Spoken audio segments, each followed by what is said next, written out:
Career அதாவது தொழில்முறை வாழ்க்கையில மேல மேல அதிகமான வளர்ச்சி அடையணும் அப்படின்னு விரும்புறோமோ அவங்க எல்லாருமே ரவிவார விரதத்தை அனுஷ்டிக்கலாம். சூரியன்ல இருந்து வரக்கூடிய அந்த கதிர்கள் காமா கதிர்வீச்சு அப்படின்னு எல்லாம் நிறைய சொல்றாங்க.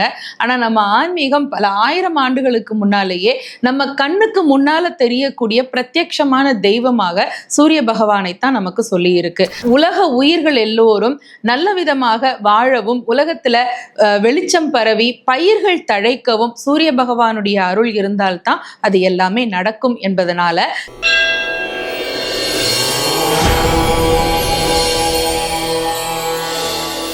தெய்வத்தமிழ் டிவி நேயர்களுக்கு அன்பு வணக்கம்.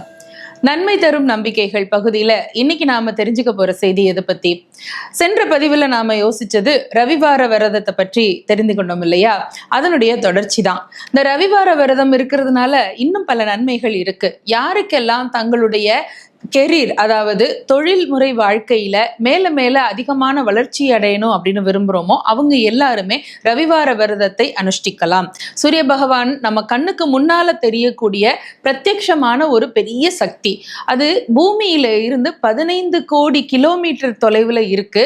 அவ்வளவு சுலபமா யாரும் அதை அணுக முடியாது. இன்னும் அறிவியல் உலகம் கூட இப்ப கண்டுபிடிச்சிருக்கிறாங்க. சூரிய பகவானுடைய அந்த மைய பகுதியில 75 கோடி டன் ஹைட்ரஜன் இருக்கு. அதுதான் ஹீலியமாக மாறுகிறது. சூரியன்ல இருந்து வரக்கூடிய அந்த கதிர்கள் காமா கதிர்வீச்சு அப்படின்னு எல்லாம் நிறைய சொல்றாங்க. ஆனா நம்ம ஆன்மீகம் பல ஆயிரம் ஆண்டுகளுக்கு முன்னாலேயே நம்ம கண்ணுக்கு முன்னால தெரியக்கூடிய பிரத்யட்சமான தெய்வமாக சூரிய பகவானை தான் நமக்கு சொல்லி இருக்கு. ஒரு பாடல் கூட சொல்லுவாங்க இல்லையா? 1000 கரங்கள் நீட்டி அணைக்கின்ற தாயே போற்றி என்று. நம்ம உலக உயிர்கள் எல்லோரும் நல்ல விதமாக வாழவும் உலகத்துல வெளிச்சம் பரவி பயிர்கள் தழைக்கவும் சூரிய பகவானுடைய அருள் இருந்தால்தான் அது எல்லாமே நடக்கும் என்பதனால ரவிவார விரதம் இருந்து சூரிய பகவானை வழிபட்டு ஆதித்ய ஹிருதயம் பாராயணம் செய்து சிகப்பு நிற மலர்களால் அர்ச்சனை செய்து அன்றைக்கு முழுவதும் உபவாசம் இருப்பது என்பது நம்முடைய உடலிலும் மனதிலும் தொழில்முறை வாழ்க்கையிலும் நிறைய முன்னேற்றங்களை நிச்சயமாக தரும். கடைபிடிக்கலாமே.